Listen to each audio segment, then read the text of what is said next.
Well, folks, Orangina is having another hissy fit. Yeah, he's lashing out with his standard petty assholery.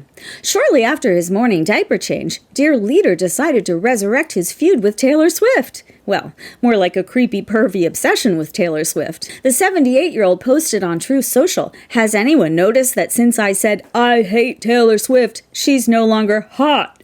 Funny, most self-respecting humans want folks to forget about their cringiest moments, but nah. Orangina likes to fish out his old turds and refresh their stink before dropping them in the bowl again.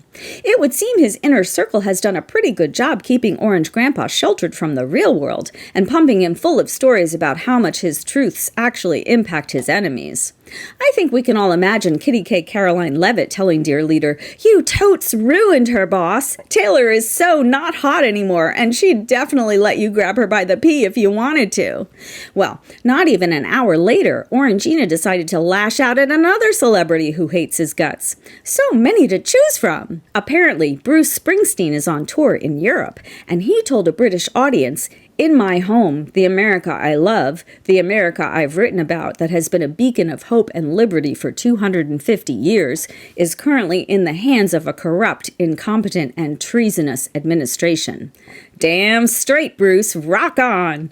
Well, Orangina didn't like that. And even though he's the most powerful man in the world thanks to a whole bunch of hateful morons and some incredibly shady shenanigans, he never misses a chance to humiliate himself. So he took his fat fingers back to Truth Social and posted, "I see that highly overrated Bruce Springsteen goes to a foreign country to speak badly about the President of the United States. Never liked him. Never liked his music or his radical left politics. And importantly, he's not a talented guy. Just a pushy, obnoxious jerk who fervently supported crooked Joe Biden, a mentally incompetent fool, and our worst ever president who came close to destroying our country. If I wasn't elected, it would have been gone by now. Sleepy Joe didn't have a clue as to what he was doing, but Springsteen is dumb as a rock and couldn't see what was going on, or could he, which is even worse. This dried out prune of a rocker, his skin is all atrophied, ought to keep his mouth shut until he gets back to the country. That's just standard fare. Then we'll all see how it goes for him." Oh, Orangina, what a baby man you are. What a pathetic, teensy-weensy, itty-bitty little boy.